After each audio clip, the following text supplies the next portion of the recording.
ఇప్పుడేమో మనం కలియుగం అని అంటాం దీన్ని. కలియుగంలో ఒకప్పటి కాలంతో పోలిస్తే ఎన్నో పాపాలు అసలు చెప్పనక్కర్లేదు మాటల్లో. ఎంత చెడనేది జరుగుతుంది, ఎంత పాపం పెరుగుతుందని చెప్పి. మరి ఇలాంటి కలియుగంలో కలి దోషాల నుండి మనం తప్పించుకోవాలి అనంటే ఏమైనా చెప్తారా? తో భగవంతుడు కృష్ణే సుధాంపుగతే ధర్మజ్ఞానాదిభి సహ కలో నష్టదృశామేషాం పురాణార్కో దునోదుత అని భాగవతంలో చెప్పబడుతుంది ఈ శ్లోకం. హ్మ్. ఈ మీరు అడిగిన ప్రశ్న సౌనకాది ఋషులు వారు సూత గోస్వామిని అడుగుతారు. కృష్ణుడు తన ధామానికి వెళ్ళిపోయారు కదా, హ్మ్. ఆయన వెళ్ళిన వెంటనే కలి స్టార్ట్ అయిపోతుంది. 5,000 సంవత్సరాల క్రితం కృష్ణుడు తన ధామానికి వెళ్ళిపోతారు, కలి స్టార్ట్ అయిపోతుంది. ఈ కలియుగంలో కలో దోష నిదే రాజన్, ఈ కలియుగంలో ఎన్నో దోషాలు ఉంటాయంట. హ్మ్. సో అయితే మంద సుమంద మతయో మంద భాగ్యాహ్యుపద్రుత, కలియుగంలో అందరికీ ఇబ్బంది. అయితే అప్పుడు సౌనకాది ఋషులు అక్కడ 1000 సంవత్సరాల యజ్ఞాన్ని తలపెడతారు, కలియుగం యొక్క ప్రభావం తగ్గించి మనందరికీ మంచి కలగాలని. సో అక్కడ వాళ్ళ యొక్క డిస్కషన్ జరుగుతుంది సూత గోస్వామితో. వాళ్ళని అడుగుతారు, కలియుగ ప్రభావం ఎలా తగ్గించాలి అంటారు. కృష్ణుడు తన ధామానికి వెళ్ళిపోయాక పురాణార్కో ధునోదుత, ఒక భాగవత పురాణాన్ని పంపించారంట ఆయన. హ్మ్. ఎవరైతే ఈ భాగవత పురాణాన్ని ఆశ్రయిస్తారో ఆ కలియుగ ప్రభావాన్ని తట్టుకోవచ్చు. ఎందుకంటే ధర్మము జ్ఞానం అనేది భాగవతాన్ని ఆశ్రయించాయి. ఎవరైతే భాగవతాన్ని అర్థం చేసుకొని చదువుతారు, ఇప్పుడు మనమంతా డిస్కస్ చేసుకునేది కృష్ణులంతా భాగవతమే, హ్మ్. నేను చెప్పిందంతా భాగవతంలో ఉంది. సో ఈ భాగవతాన్ని ఎవరైతే ఆశ్రయిస్తారో వారు కలియుగ ప్రభావాన్ని తట్టుకోవచ్చు. ఇంకా వేరే మార్గం లేదు. 2 మార్గాలు ఇచ్చారు, ఒకటి హరినామము, ఒకటి భాగవతము. హ్మ్. ఎవరైతే భాగవతాన్ని నిత్యం భాగవత సేవ, నష్టప్రాయేషు అభద్రేషు, నష్టప్రాయేషు అంటే మనకున్న అభద్రాలన్నీ తొలగిపోతాయంట. దాంతోపాటు హరినామాన్ని ఆశ్రయించాలి. సో కలియుగం యొక్క ప్రభావం ఎవరికైనా కావాలంటే రోజు ఏం చేయాలి, వాళ్ళు పొద్దున్నే లేచి వాళ్ళు మొబైల్ మీద ధ్యానము, టీవీ మీద ధ్యానము, వాళ్ళు యాక్టర్స్ మీద, న్యూస్ మీద, వాటి మీద ధ్యానం చేస్తూ ఉంటారు. ఆ ధ్యానాన్ని కొంచెం తగ్గించాలి. సినిమా చూస్తున్నామంటే 2 గంటలు ధ్యానం చేస్తున్నట్టే మీరు. హ్మ్. ఎవరి మీద ధ్యానం చేస్తున్నారో అక్కడున్న వ్యక్తుల మీద ధ్యానం చేస్తున్నారు. కానీ ఆ ధ్యానం మీరు కృష్ణుడి మీద చేయాలి. ఆ ధ్యానం మీరు భగవంతుడి యొక్క నామం మీద చేయాలి. సో ప్రతిరోజు మనం భాగవత కథ వినటం మంచిది. రోజుకు 1 గంట సేపు రోజు హరినామం చేయాలి, ఒక హాఫ్ అన్ అవర్ మెడిటేషన్. నార్మల్కు కూడా ఒక 30 నిమిషాలు మీరు రోజుకు పక్కన పెట్టుకున్నారనుకోండి, మీకు చాలా బిజీ అనుకుంటే 10 నిమిషాలు మీరు భగవన్ నామస్మరణ చేయాలి. 10 నిమిషాలు భగవద్గీత భాగవతం చదువుకోండి. ఇంకొక 10 నిమిషాలు మీ జీవితంలో ఏ డైరెక్షన్లో వెళ్తున్నారో కొంచెం ఆలోచించండి. మీకు అలా కుదరలేదంటే 15 నిమిషాలు నామజపం చేయండి, 15 నిమిషాలు భాగవతం చదువుకోండి. రోజుకి 30 మినిట్స్. హ్మ్. మీకు 24 అవర్స్లో 30 మినిట్స్ ఇస్తున్నారు అంటే 2%. రోజుకి 2% మీరు భగవంతుడికి ఇవ్వండి. 15 నిమిషాలు మంత్రజపం చేయండి, 10 నిమిషాలు భాగవతం చేయండి. వారానికి ఒక 2 గంటలు మీరు వెళ్ళి సత్సంగంలో పాల్గొనండి. గుడికి వెళ్ళి ఒక సత్సంగంలో మీరు రెగ్యులర్గా వినొచ్చు. వారానికి 2 అవర్స్. నెలకి ఒక రోజు సపరేట్గా కేటాయించాలి భగవంతుడికి. మీరు ఏ యాదగిరిగుట్టనో ఏ తీర్థస్థానంకో ఒక రోజుకి వెళ్ళి అక్కడ టైం స్పెండ్ చేసి రావాలి, నెలకు ఒకసారి.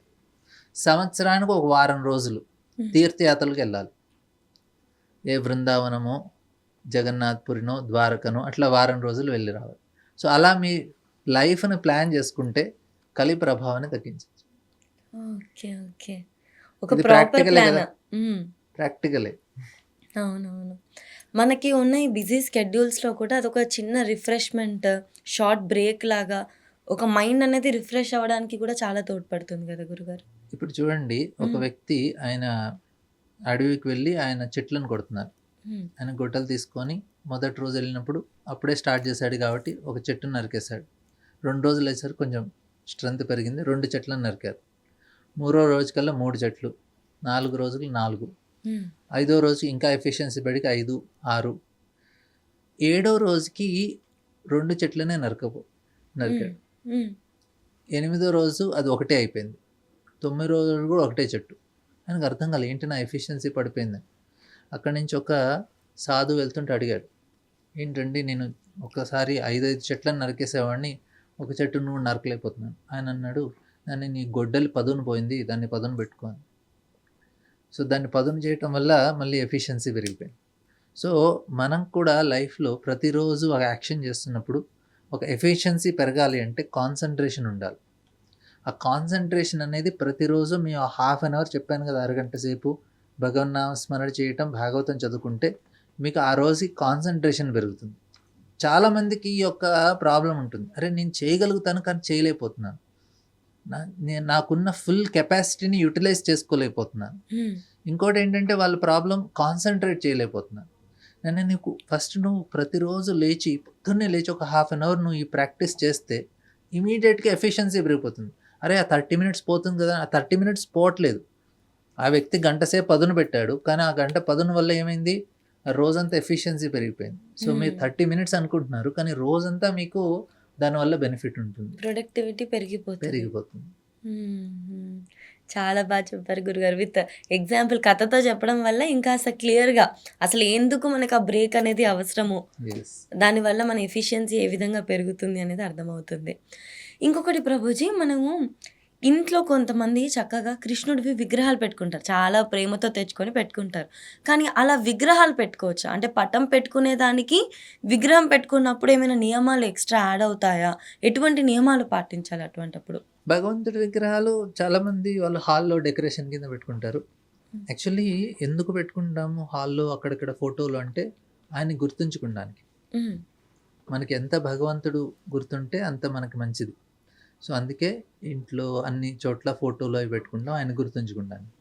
అయితే ఎప్పుడైతే మీరు భగవంతుడి విగ్రహాన్ని దేవుడి గుళ్ళో అంటే దేవుడి మందిరంలో పెట్టుకుంటారు, మీ ఇంట్లో చిన్న మందిరాలు ఉంటాయి దాంట్లో పెట్టుకున్నప్పుడు మీరు ఒక స్టాండర్డ్ని మెయింటైన్ చేస్తే, మీరు ఇంట్లో వండుకున్నది ఎల్లిపాయ లేకుండా ఆయనకి రోజు ఆరగింపు పెట్టాలి. మ్మ్. ఆయన ఎల్లిపాయ తినరు, తమోగుణం ఆహారం. టీ కాఫీ కూడా పెట్టకండి భగవంతుడికి.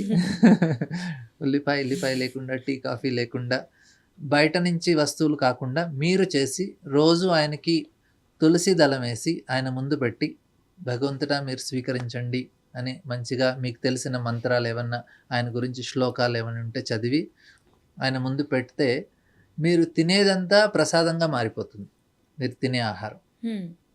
ఇది ఖచ్చితంగా. జనాలు ఏం చేస్తారంటే కృష్ణుడికి అటుకులు పంచదార ఇష్టమేమో అనేది పెట్టేస్తారు, కొంతమంది వెన్న పెట్టేస్తారు, ఇంకా ఆ దేవుడు మందిరాన్ని క్లోజ్ చేసేస్తారు, వాళ్ళ పనులు వాళ్ళు చేసుకుంటారు. అది కరెక్ట్ కాదు. మ్మ్. అరే కుచేలుడికి సుధామకి ఆయనకి ఏమి లేక అటుకులు పెట్టాడు, మీరు ఇక్కడ పంచభక్ష పరమాన్నాలు తింటూ ఆయనకు అటుకులు పెడితే ఎట్లా? అది కరెక్ట్ కాదు. మీ ఇంటికి ఎవరైనా గెస్ట్ వచ్చారనుకోండి, మీరు ఆయనకు అటుకులు ఇచ్చి మీరు మంచిగా అన్నము పప్పు కూర వండుకొని తింటే అది కరెక్టా చెప్పండి? మీరేమంటున్నారు, భగవంతుడా ఇల్లు మీది అంటాం మనం. మ్మ్. భగవంతుడి కృప వల్ల మనకి ఆ ఇల్లు భగవంతుడికి ఇవ్వాలి మనం. మ్మ్. భగవంతుడికి ఇల్లు ఇచ్చారంటే ఆ కిచెన్ ఎవరిది? భగవంతుడిది. అక్కడ ఎవరికి ఉండాలి మరి? మ్మ్. ఆయనకే ఉండాలి కదా. సో మీరు ఆయన గురించి వండి ఆయనకి భోగం పెడితే మీరు తినేదంతా ప్రసాదంగా మారుతుంది, మీ ఇమీడియట్లో మీ చేతన మారుతుంది, మీ దుఃఖాలన్నీ వెంటనే నశించిపోతాయి. ఎవరైతే ప్రతిరోజు ప్రసాద సేవన చేస్తారో సకల ప్రాపంచజాయ, అంటే మొత్తం అన్ని రకాలైన దుఃఖాల నుంచి మనం ఇమీడియట్గా బయటకు వెళ్ళాలి అంటే రోజు భగవత్ ప్రసాదం స్వీకరించాలి. అంటే మీరు తినే అన్నం పప్పు కూర అన్ని ప్రసాదంగా మారిపోతాయి, ఎందుకంటే మీరు భగవంతుడికి ముందు పెట్టి మీరు తర్వాత మీరు భోజనం చేస్తున్నారు కాబట్టి. సో మంచిగా ఒక తులసి దళం వేసి మీరు ఏది వండుకున్నా కానీ, మీ బ్రేక్ఫాస్ట్ అయినా లంచ్ అయినా డిన్నర్ అయినా ఏదైనా కానీ ఎల్లిపాయ లేకుండా ఆయన ముందు పెట్టి భగవంతుడా మీరు తీసుకోండి అంటే ఆయన చాలా హ్యాపీ అయిపోతారు, ఎందుకంటే ఇది నా ఇల్లు, మీరందరూ నా గురించి సేవ చేస్తున్నారని ఆయనకు మనం కూడా హ్యాపీ. సో ఈ రకంగా చేయాలి. అయితే ఎవరైతే ఈ స్టాండర్డ్ మెయింటైన్ చేస్తున్నారో అది బెస్ట్. మ్మ్. ఆయనకి రోజు ఒక అగరబత్తి కొంచెం దీపము అలా ఆయనకి వెలిగించి మీరు భోగం పెడితే సరిపోతుంది. ఇంకా స్టాండర్డ్ మంచిగా చేయాలనుకుంటే రోజు అభిషేకం చేసి అలంకరణ చేసి చాలా చేస్తూ ఉంటారు. అందరికీ కుదరకపోవచ్చు అవి, ఎవరికైనా కావాలంటే అవి కూడా మేము నేర్పిస్తాం. ఇలా ఆయనకి మంచిగా అలంకరణ చేసి ఆయనకి చేసుకోవాలో అది చాలా బాగుంటుంది. మనం ఎంత చేసుకుంటే అంతే. ఆయన మీరు ఎంత మంచిగా ఆయనకి సేవ చేస్తే అంత ఆయన యాక్సెప్ట్ కూడా చేస్తారు, ఆయన హ్యాపీగా ఉంటారు. ఎంత ఆయన హ్యాపీగా ఉంచితే మీరంత హ్యాపీగా ఉంటారు లైఫ్లో. అది కనెక్షన్ అనమాట. ఎందుకంటే ఆయన హ్యాపీనెస్లో మన హ్యాపీనెస్ వస్తుంది. మనం ఓకే. ఎవరైతే హ్యాపీగా ఉంటారో వాళ్ళతో పాటు మీరు ఉన్నారనుకోండి, ఆటోమేటిక్‌గా మనం గూడా సంతోషంగా ఉంటాం. అది అక్కడ హ్మ్. పాయింట్. హ్మ్. కృష్ణుడితో పాటు ఎందుకు ఎప్పుడు ఉండాలంటే, మీరు ఎప్పుడన్నా కృష్ణుడు ఏడుస్తున్న ఫోటో చూసారా? లేదు. ఎందుకు? ఆయన హ్యాపీగా ఉంటారు. మనం ఆయనతో పాటు ఉంటే మనం కూడా హ్యాపీగా ఉంటాం. సో, ఆయనకి హ్మ్. మంచిగా వండి పెట్టండి. ఏదో జస్ట్ పొద్దున్నే పంచదార అటుకులు పెట్టేసి చీమలన్నీ వచ్చి తింటూ పోతూ ఉంటాయి. రోజంతా అట్లా ఉంటే అది కరెక్ట్ కాదు. అది అపరాధం. హ్మ్. మీరు ఆయన ముందు మంచిగా భోగం పెట్టి, ఒక 5 నిమిషాలు, 10 నిమిషాలు మీరు ఎంతసేపు తింటారో అంతసేపు ఒక 5, 10 నిమిషాలు పెట్టి వెంటనే తీసేసి తర్వాత మీరు తినండి. అది హ్మ్. బెస్ట్. ఓకే. ఓకే. ప్రభుజీ ఇంకొకటి జీవితంలో ఏ సమస్యొచ్చినా కూడా అసలు ఏదైనా ఒక కష్టం వచ్చింది. దీనికి మనకి ఆన్సర్ అనేది దొరుకుతలేదు. సొల్యూషన్ అనేది దొరకట్లేదు అని అనుకుంటే భగవద్గీత ఓపెన్ చేయండి. మీకు ఖచ్చితంగా దానికొక సొల్యూషన్ దొరుకుతది అని చాలామంది అంటూ ఉంటారు. మనందరికీ కూడా తెలిసిన విషయం. ఖచ్చితంగా భగవద్గీత చదవమని కూడా అంటూ ఉంటారు. అసలు ఈ భగవద్గీత రచించింది ఎవరు? ఇది భగవద్గీత వ్యాస మహర్షి మహాభారతంలో ఒక పార్ట్ ఇది. హ్మ్. మొత్తం మహాభారతం రాసింది వ్యాస మహర్షి. ఓకే. వ్యాస మహర్షి మహాభారతం రాసినప్పుడు దాంట్లో కురుక్షేత్ర యుద్ధం జరుగుతుంది. హ్మ్. పాండవులకి, కౌరవుల మధ్యలో. ఆ యుద్ధానికి ముందు కృష్ణుడు భగవద్గీత చెప్తారు. చూడండి, మనకి సినిమాల్లో స్టోరీలు వింటుంటాం. అన్నిటికన్నా మోస్ట్ ఇంపార్టెంట్ ఏంటంటే క్లైమాక్స్. హ్మ్. క్లైమాక్స్ ఫైట్ ఉంటది. అవును. అన్ని సినిమాల్లో క్లైమాక్స్ ఫైట్ ఉంటది. మోస్ట్ ఆఫ్ అవునా? ది తెలుగు సినిమాల్లో, హిందీ సినిమాల్లో, అన్ని హాలీవుడ్ నుంచి కూడా అందరూ క్లైమాక్స్‌లో ఫైట్ పెడతారు. సో, మహాభారతంలో క్లైమాక్స్ ఫైట్ ఏంటి? కురుక్షేత్రం. మొత్తం అంతా అయిపోయాక క్లైమాక్స్ అది. అయితే క్లైమాక్స్‌కి ముందు కృష్ణుడు ఏమనుకున్నాడంటే, మొత్తం మహాభారతంలో ఇంపార్టెంట్ ఏంటంటే భగవద్గీత. హ్మ్. కృష్ణుడు భగవద్గీత చెప్పాలనుకుంటున్నాను మనందరికీ. దాని గురించి మొత్తం మహాభారతాన్ని ఆయన సృష్టించారు. హ్మ్. మరి ఎక్కడ చెప్తే మనం వింటాము భగవద్గీత? ఏ పార్ట్‌లో చెప్పాలి? క్లైమాక్స్‌లో చెప్పాలి. క్లైమాక్స్ ఫైట్‌కి ముందు ఆయన భగవద్గీతని అరేంజ్ చేశారు. అందరం భగవద్గీత విని క్లైమాక్స్‌కెళ్తాం. హ్మ్. సో, అలా అందరూ భగవద్గీత విన్న తర్వాత వారు యుద్ధం గురించి వింటారు. మిగతాయన్ని వస్తుంది. అంటే ఈ యొక్క జ్ఞానం అనేది అందరికీ లభిస్తుంది. హ్మ్. మహాభారతం నచ్చిన వాళ్ళందరికీ జ్ఞానం లభిస్తుంది. ఓహ్! ఈ క్లైమాక్స్ మనం కూడా ఈ రకంగా వెళ్ళాలి. సో, ఇక్కడ కృష్ణుడు ఆయన చేసిన ఉపదేశం అర్జునుడికి వ్యాస మహర్షి మహాభారతంలో రాశారు. ఆయన రాసిన అక్కడ మొత్తం హిస్టరీలో ఇది చాలా ఇంపార్టెంట్ పార్ట్. అందరూ శంకరాచార్యుల నుంచి అందరూ సర్వోపనిషదో గావో దోగ్ధా గోపాలందన పార్థో వత్స సుధీర్గుప్త దుగ్ధం గీతామృతం మహత్ అంటారు. అంటే ఇక్కడ ఏమంటున్నారంటే శంకరాచార్యులు వారు ఉపనిషత్తులన్నీ ఒక ఆవులాగా పెట్టుకుంటే, హ్మ్. ఆవు నుంచి పాలు తీసే వ్యక్తి కృష్ణుడు. హ్మ్. కానీ ఆవు దూడ లేకపోతే పాలు ఇవ్వదు. ఆ దూడ ఎవరంటే అర్జునుడు. అక్కడ అర్జునుడిని పెట్టి ఉపనిషత్తుల యొక్క ఆవు నుంచి కృష్ణుడు భగవద్గీత యొక్క పాలని పితికారు. ఆ పాలే మనం తాగి మనం ఆ జ్ఞానాన్ని పొందుతాం. అయితే అన్ని సమస్యలకి సొల్యూషన్ భగవద్గీతలో ఉందంటారు. కానీ ప్రాబ్లం ఏంటంటే ఎక్కడుందో తెలియదు జనాలకి. హ్మ్. అంటే ప్రాబ్లమ్ వచ్చేటప్పుడు నేను భగవద్గీత తీస్తే నాకు సొల్యూషన్ రాదు. ముందే ముందు చదువుకుంటే చదువుకుంటే ఎక్కడే ఉందో తెలిసినప్పుడు ఏంటంటే 3 విషయాలండి ఫస్ట్. హ్మ్. ఫస్ట్ ఏంటంటే మనకి ఆ యొక్క జ్ఞానం ఉండాలి. తర్వాత మనకి అవసరం ఉన్నప్పుడు అది గుర్తు రావాలి. అంటే మీరు ముందే భగవద్గీత చదువుకోవాలి. ఆ జ్ఞానం మీకు కలిగి ఉండాలి ముందే. అప్పుడు ప్రాబ్లమ్ వచ్చినప్పుడు అరే! కృష్ణుడు ఈ ప్రాబ్లమ్‌లో ఈ విషయం ఈ సొల్యూషన్ ఇచ్చారు అని. హ్మ్. అప్పుడు మీకు గుర్తు రావాలి ఆ సొల్యూషన్. అవునవును. ఇంకా ఇంపార్టెంట్ ఏంటంటే అది అప్లై కూడా చేయాలి సొల్యూషన్. సో, ఈ 3 స్టెప్స్ ఉంటాయి. ఫస్ట్ మీరు చదువుకోండి. హ్మ్. సమస్య వచ్చినప్పుడు కాదు. ముందునే చదువు పెట్టుకోండి. తర్వాత హ్మ్. సమస్య వచ్చినప్పుడు అది గుర్తొస్తుంది. ఇక్కడ ఉంది అని ఈ సొల్యూషన్. ఆ సొల్యూషన్‌ని అప్లై చేయాలంటే ఇంకా పట్టుదల కావాలి. హ్మ్. అప్పుడు మీరు దాని నుంచి బయటికెళ్తారు. హ్మ్. చాలా బాగా చెప్పారు గురూజీ. అంటే మనం ముందే చదువుకుంటేనే కదా మనకి అప్పుడు కృష్ణుడు ఏ విధంగా దీనికి సొల్యూషన్ చెప్పాడు అనేది అర్థమవుతుంది అని చెప్పి. కరెక్ట్. కరెక్ట్. ఎందుకంటే చాలామంది సోషల్ మీడియాలో చూస్తే మీకు ప్రాబ్లమ్ వస్తే ఓపెన్ చేయండి. డైరెక్ట్ ఏదైతే కనిపిస్తుందో అదే ఆన్సర్ అని అంటుంటారు. కానీ అసలైన మనం అర్థం చేసుకోవాల్సిన థింగ్ ఏంటి అనంటే ముందే చదువుకుంటే ఏ విధంగా దాన్ని ఎగ్జిక్యూట్ చేయగలుగుతాము అనేది కూడా మనకొక ఐడియా అనేది వస్తుంది. ఇప్పుడు నేను మ్యాథ్స్‌లో నాకేమైనా నాకు రాలేదనుకోండి. జస్ట్ బుక్ ఓపెన్ చేసి వెంటనే సరే సొల్యూషన్ అంటే నాకు రాదది. హ్మ్. ముందే నాకు ఒక ఐడియా ఉండాలి. ఏ అవును. చాప్టర్ ఓపెన్ చేయాలి? ఎక్కడికెళ్తే ఫార్ములా దొరుకుతుంది? నాకు ఐడియా లేకుండా నాకు మ్యాథ్స్ బుక్ ఇచ్చేసి నీకు ఒక క్వశ్చన్ ఇచ్చి మ్యాథ్స్ బుక్ ఇచ్చారనుకోండి, హ్మ్. ఎక్కడికి ఏ చాప్టర్లో ఎతకాలి నేను? నాకు అవును. ముందే తెలిసి ఉండాలి కదా అక్కడ. హ్మ్. హ్మ్. ఏ చాప్టర్లో ఎతకాలి, ఏ ఫార్ములా వేస్తే దీనికి సొల్యూషన్ వస్తుంది, ముందే తెలిసి ఉండాలి కదా. అవును. అంటే ముందే చదువుకొని పెట్టుకో, ఎప్పుడైనా ప్రాబ్లం వస్తే నీకు తెలుస్తుంది ఏ చాప్టర్కి వెళ్ళాలి, ఏ ఫార్ములా వేయాలని. ప్రభుజీ, చిన్న సందేహం భగవద్గీత విషయంలో. గీతను ఎందుకు ఉపనిషత్తు అని పిలుస్తారు? ఇప్పుడు ఉపనిషత్ హ్మ్. అంటే కింద కూర్చొని వినటం అనమాట. గురువు ఓకే. దగ్గర ఉపనిషత్ అంటే దగ్గరగా కింద కూర్చొని గురువు నుంచి వింటాం. వాటన్నిటిని ఉపనిషత్తులు అంటారు. ఓకే. ఓకే. మనకి 108 ఉపనిషత్తులు ఉన్నాయి. వేదాల యొక్క సారం ఉపనిషత్తులు అంటారు. హ్మ్. 4 వేదాలు ఉన్నాయి.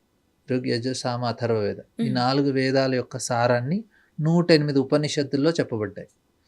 ఉపనిషత్ అంటే గురువుకు దగ్గరగా కింద కూర్చొని ఆయన నుంచి విన్న వాటిని ఉపనిషత్తులు. ఓకే. ఇది ఇంకోటి ఏంటంటే ఉపనిషత్తులు అనేవి డైరెక్ట్గా భగవంతుని నుంచి వచ్చినాయి. ఇవి ఎవరు రచించలేదు. ఆ! పురాణాలు ఏంటంటే 2 మనకి మనకి శృతి, స్మృతి అంటారనమాట. హ్మ్. శృతి అంటే డైరెక్ట్గా భగవంతుని వచ్చిన శ్లోకాలన్నీ శృతి. హ్మ్. మనకి మీరు గుడికి వెళ్ళినప్పుడు పురుష సూక్తం వింటుంటారు. సహస్ర శీర్ష పురుష సహస్రాక్షస, ఇలాంటి వేదాలన్నీ డైరెక్ట్గా భగవంతుని నుంచి వచ్చినాయి. ఓకే. కానీ కొన్ని స్టోరీస్ ఏవైతే ఉంటాయో పురాణాలన్నీ స్టోరీస్ అన్నమాట. ఇవన్నీ రచించినాయి. హుహు. భగవద్గీత స్పెషాలిటీ ఏంటంటే ఇది మహాభారతం కూడా వచ్చి అది స్టోరీయే. కానీ స్టోరీలో డైరెక్ట్గా భగవంతుడు చెప్పింది ఏంటి? భగవద్గీత. హ్మ్. అందుకే అది శృతి కింద వస్తుంది, ఉపనిషత్తుల కింద వస్తుంది. సో దాని యొక్క ఓకే. స్పెషాలిటీ అది. ఏదైతే డైరెక్ట్గా భగవంతుడు మాట్లాడతారో వాటిని డైరెక్ట్ ఓకే. శృతి. స్మృతి అంటే కథలన్నీ. ఓకే. మహాభారతం కథ అయినా కానీ ఆ కథలో కూడా కృష్ణుడు డైరెక్ట్ మాట్లాడు కాబట్టి అది కూడా శృతి కింద వస్తుంది. ఓకే. అందుకే ఓకే. ఉపనిషత్ అంటే దాన్ని. చిన్న డిఫరెన్స్. అది అర్థం ఇది చేసుకోగలిగాను. స్టోరీయే. స్టోరీలోనే కానీ డైరెక్ట్గా కృష్ణ నుంచి వచ్చింది అది. హుహు. ఇవన్నీ వేదాలని డైరెక్ట్ కృష్ణ నుంచి, ఉపనిషత్తులని డైరెక్ట్ కృష్ణ నుంచి, అది స్టోరీ కావు. ఓకే. ఓకే. అందుకని మనం భగవద్గీతని ఉపనిషత్తు అని పిలుస్తాం. ఆ.